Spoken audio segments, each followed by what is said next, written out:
This week on the Board Game Academic Podcast, we're rolling for insight, looting the archives, and navigating a conversation where critical hits meets critical thinking. Welcome to the Board Game Academic Podcast, where we explore the crossroads of scholarship, play, and practice. I'm your host, Christopher Carbone, scholar, educator, and of course, lifelong gamer. Each week this semester, we will discuss with brilliant minds how analog games inform real-world practice, support meaningful change, and challenge us to think critically, whether in the classroom, clinics, community, or beyond. This week, I'm joined by I'm Reay. I am an assistant professor at the University of Southampton. My research actually mostly focuses on video games, so on digital games, but I am really interested in play more broadly in all its forms, including analog play. I'm very happy to be here. Thank you for joining us. And hi, I'm Davies. I'm a colleague of Emma's, also from the UK, the University of Cambridge. Technically, I'm a literature scholar and teacher, but my research in recent years has taken a turn towards using literature, the arts, and games to facilitate and improve conversations about difficult things, including death and dying, which is what we're going to be talking to you about today. So I'm really pleased to be here. Wonderful. Thank you both for joining us.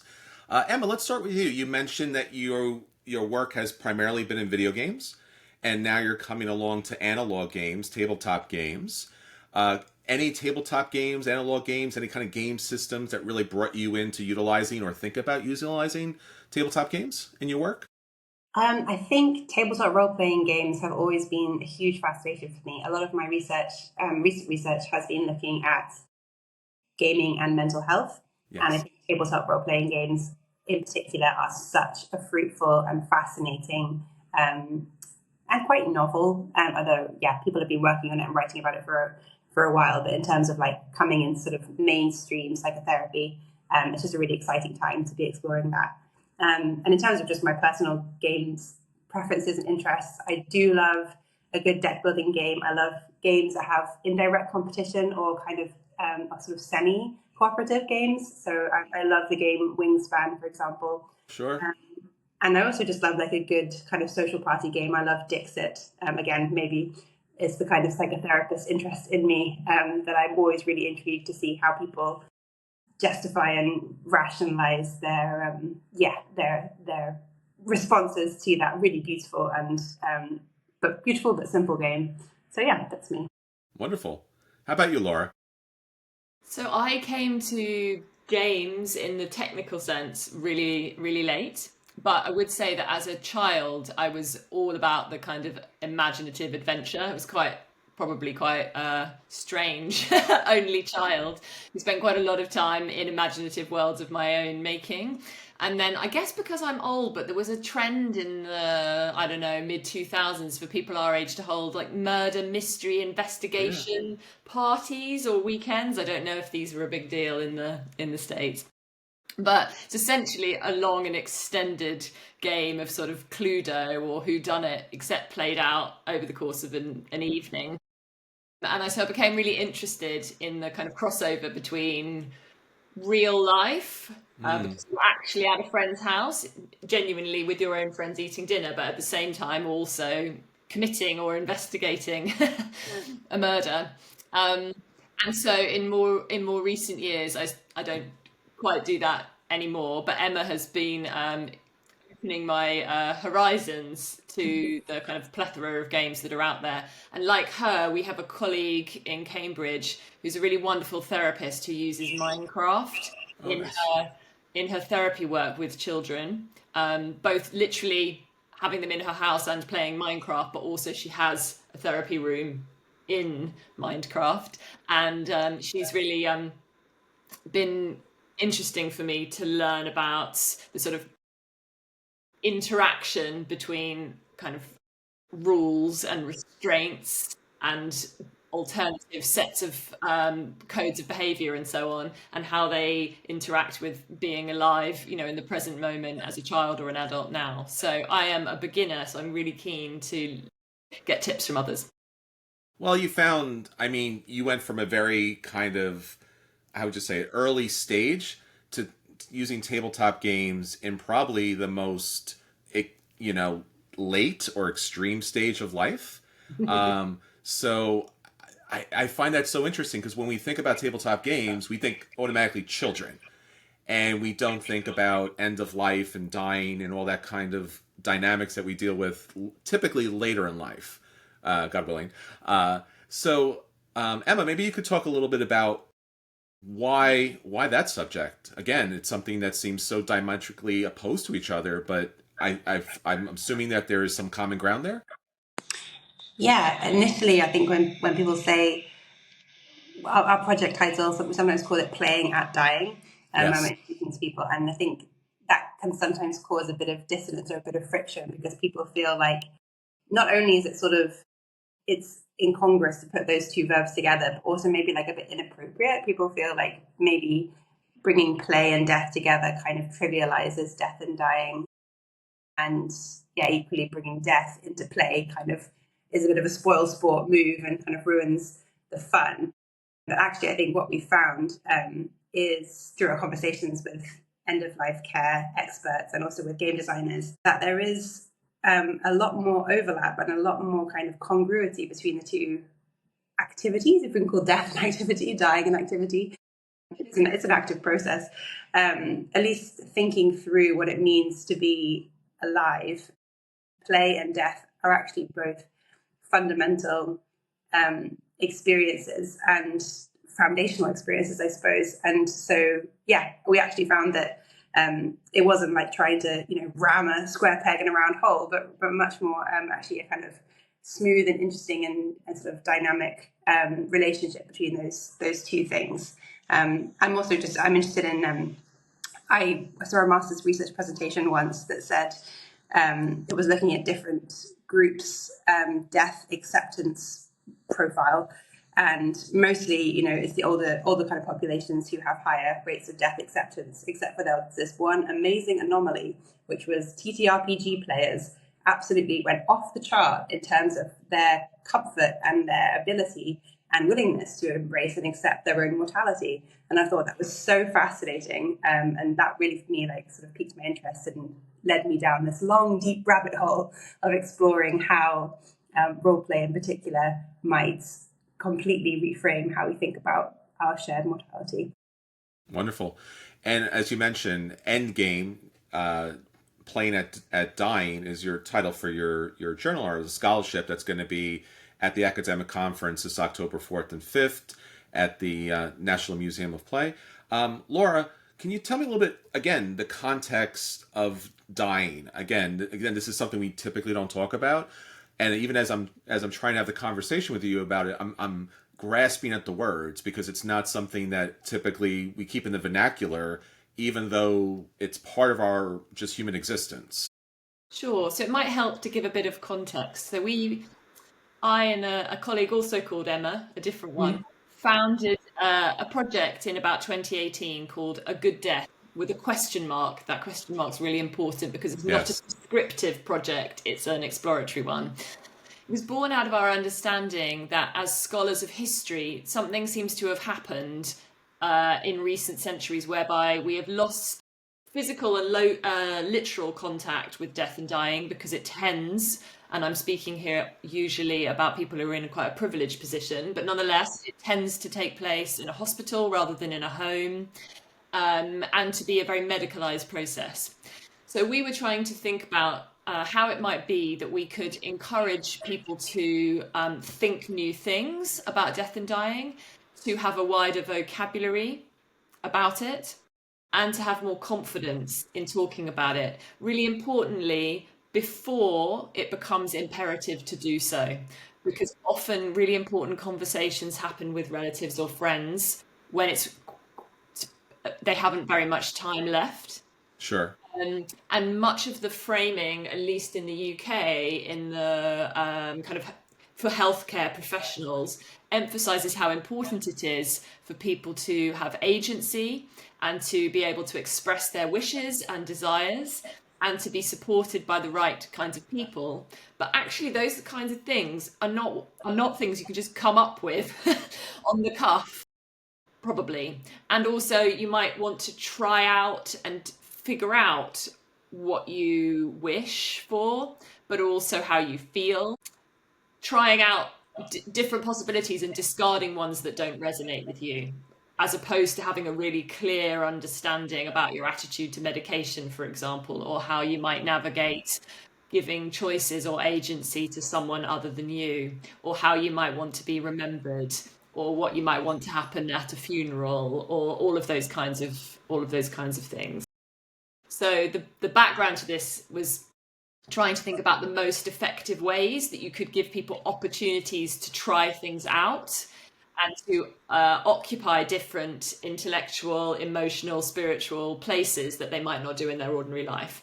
And so because our background is in literature, we began with poems and short texts, but we also moved into collaborations with museums where we used art and artifacts, so objects.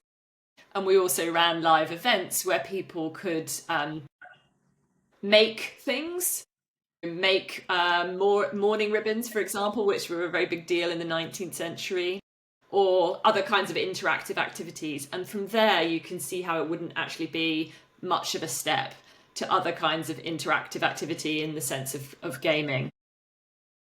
And so it's partly in recognition of just how many hundreds of millions of people in the world engage in various forms of gaming, but also because of the inherent capacities of games to prompt and support fruitful conversations. And I guess Emma can speak a bit more to that, but we're coming to see the distinct set of capacities that games have, that some of which overlap with, say, a poem or a piece of music or an object, but some of which are absolutely distinctive to that mode. And that's what we're trying to harness. Wonderful. What do you think, Emma? Yeah, I mean, you can kind of, in Laura's like really clear summary there, you can hear already there's certain terms that as a kind of game studies academic are going to be just ringing bells for you. So Laura mentioned like choice and agency and chance and strategy and experimentation and rehearsal and, you know, all those kind of things. And of course, yeah, if you're a game studies academic or if you're a game designer, those are your kind of, they're your basic building blocks. So thinking through like, all right, so we want to get someone to think carefully about chance, choice and agency. Yes. Of course, yeah, you can access that through poems, through literature, through art, through music. But if you're wanting to pick the right tool for the job, for me, it seems very clear that games lend something really specific and really useful to that kind of dimension of the discussion. Wonderful. Obviously, you're still working on your paper here for October for the presentation, but can you give us some elements of what the gameplay, you know, was actually utilized and some of the outcomes or the feelings about it? Absolutely. So our research question that we sort of put to our participants was, can playing games facilitate better conversations about death and dying? And we really wanted to kind of engage our participants who were experts in their own fields, either in game design or in end-of-life care or palliative care. We wanted to really allow them to unpack that question and pull it apart and throw out the parts that they didn't think were very useful and so on and so forth. And I think that was a really that was a good strategy, because there was a lot within that question that really had to be nailed down. So the game design folks were very much into actually articulating what we meant by play, and equally the death folks were saying, well, what do you mean by conversation? What do you mean by better? And those kind of things. So that was really productive. And basically I kind of led the group through a series of game design activities. So I teach a game design undergraduate course, and I just did a kind of really streamlined really quick onboarding 101 beginner's guide to game design through a series of creative activities. And we ran 2 workshops following that pattern.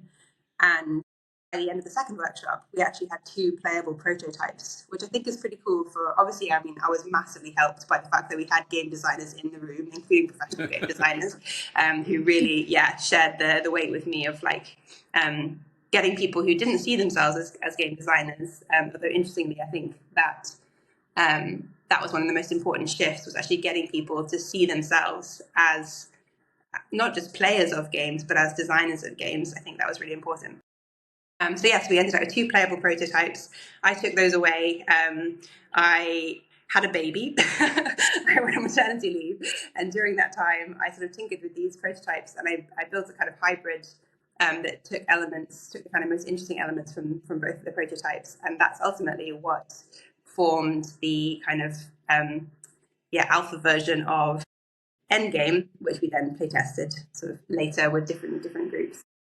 And yeah, I'm really looking forward to being able to share the sort of final output at the conference. But in a kind of short, one sentence nutshell, it's a tabletop role playing game without a game master.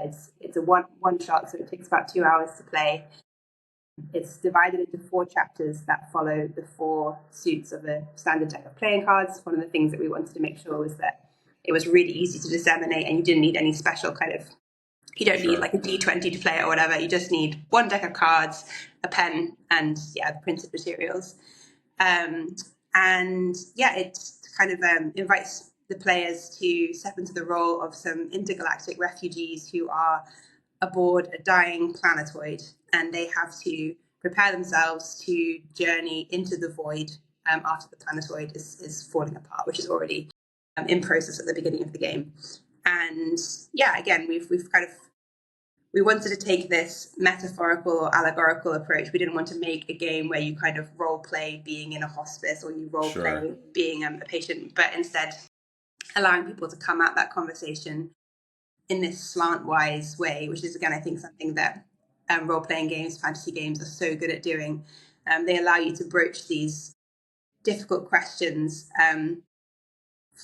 They give you new routes into those questions that actually you can approach maybe in a kind of less defensive or they're less intimidating, I suppose, when you're talking about spaceships and asteroids and so on. Even though, the crux of what we're trying to get people to communicate is their thoughts and feelings about what it means to know that your time is up. And the game ends with all of the players' deaths in the void. Which sounds a bit miserable, but actually I think from our playtesting session, people really enjoyed it. They had a good time. There were actually a few tears in people's eyes at the end of it. I won't spoil the twist, but there's a kind of twist at the end that allows a bit of like a moment of kind of creative reflection. And in that moment, there were some people who were, as with all great TTRPGs, getting a little choked up. But I think the overall experience is actually quite affirming and quite I would say it's fun. I'm going to go out there and use the F word. It's fun. And I would probably add that what we were really interested in is this creation of analogous experiences to the kinds of conversation that you might have, either if you have a diagnosis, a relative does, you've heard some news, whatever it might be. And so when we were developing it, we were trying to think about the kinds of difficult things that might come up.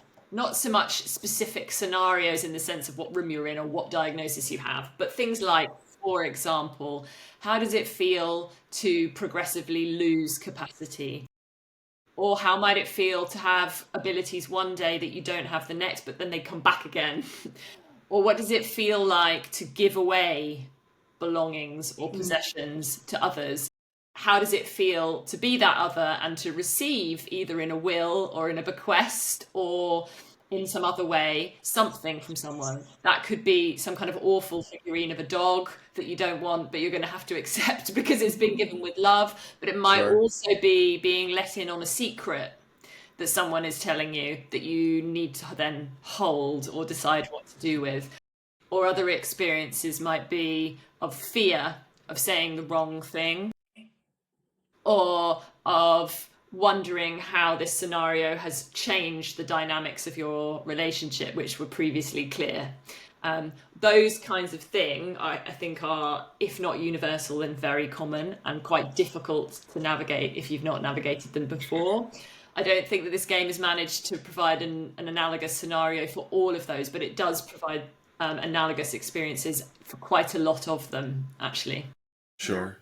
And just to add one final thing there, before I forget, is important, which is that the main thing we took away from the workshop sessions was actually that, yes, it's great to have these games that prompt and kind of create space for us to have these conversations, but actually it's the game design process that was so it was so enriching and so revelatory for having great conversations. It was actually that moment of planning the game, of designing the system, of all that kind of thing. That's where like these really fantastic conversations are coming. And so another big thing about Endgame is that we've designed it to be as hackable, as moddable, as kind of adaptable as you want it to be. So the final like kind of page of the printed materials gives a bunch of suggestions of how you might change it, chop it up, reorder it, and all that kind of thing. Because I do think that, if anything, what we should be doing, in fact, this is kind of a future direction for research, is not creating more games about dying, but providing people with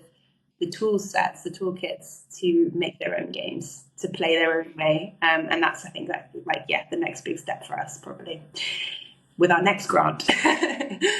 And to put that in a little bit of context, it's because within our project, we work both with, we work with the general public, whoever they are, but also with patients and relatives. We do quite a lot of work with the local hospice, but also with professionals or volunteers. So that might be doctors, it might be nurses, it might be counsellors, trainee doctors, the wonderful category of person that has a different name, so soul midwives or death doulas. I don't know if there's another name for them in the US, but those wonderful people that are companions in people's dying.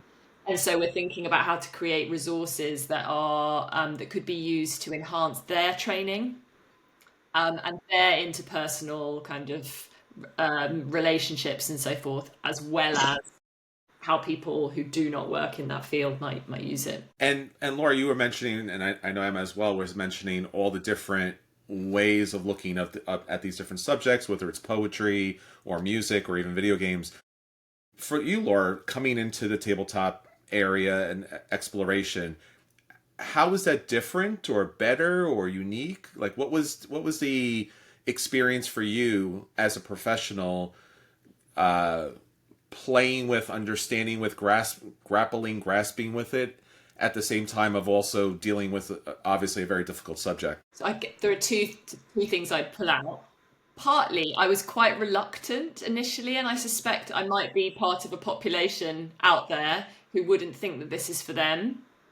Yes. And I'm also not at all competitive. So I'm the kind of person that would like wander off in the middle of a game of poker or something. I don't seem like an ideal candidate. But the learning experience was that if you try it, this kind of activity is actually immediately much more immersive than I'd anticipated that it would be. And that I had misconceptions about winning or losing or competition and so forth that were wrong, basically. I think I might have something to say to the people out there who maybe have children who play but think that they never would, or have friends that would and just think that it is an activity for other kinds of people.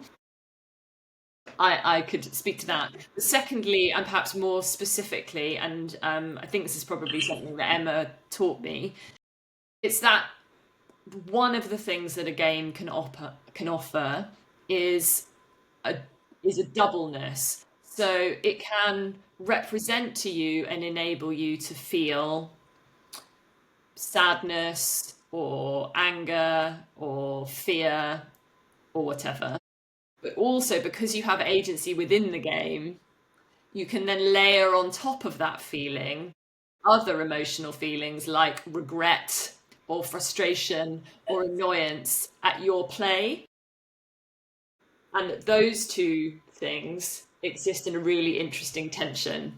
And I suppose it's possible to imagine an interaction with a painting or a poem where you feel something and then you feel frustrated at the fact that you didn't understand it quicker or something, but it isn't quite such a seamless, or seamless is the wrong word because it's precisely the tension that's important, but it isn't so smoothly possible to have that doubleness of feeling.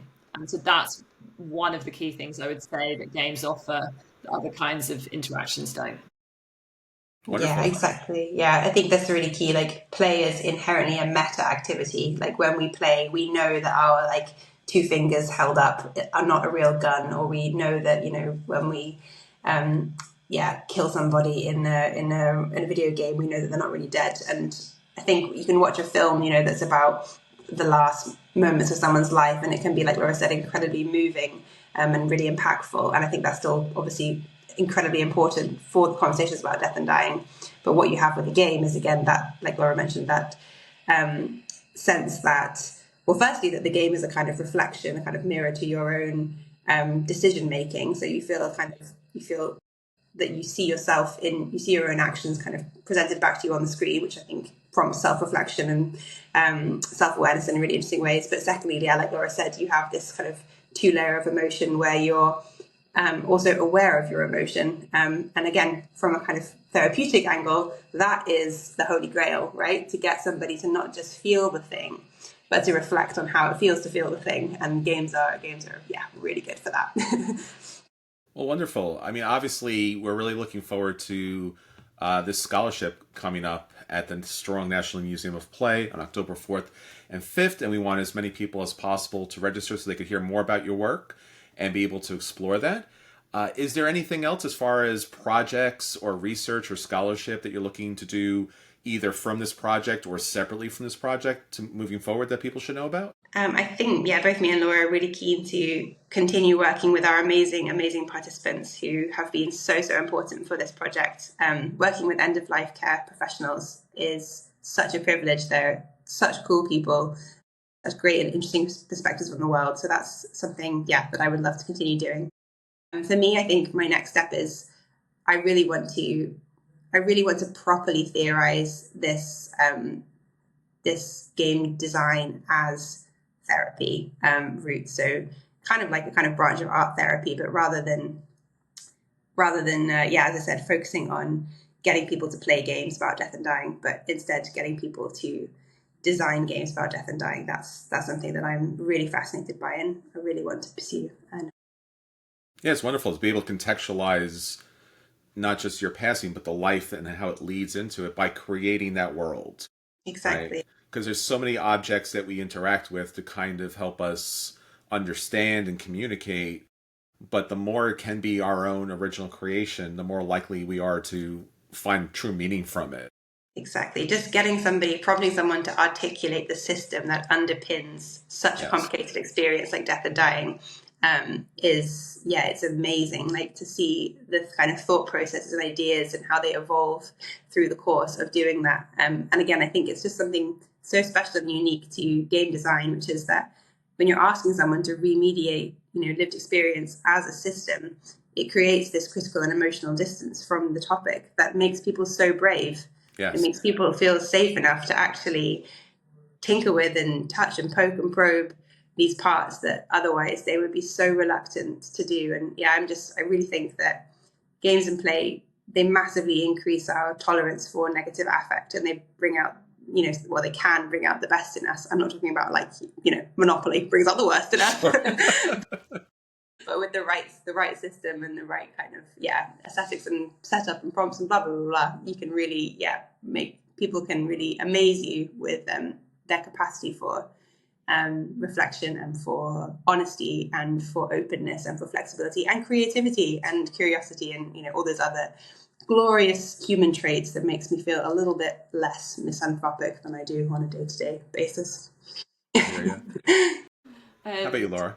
So obviously our A Good Death project is ongoing, continuing to collaborate. We've also done collaborations with theatre makers.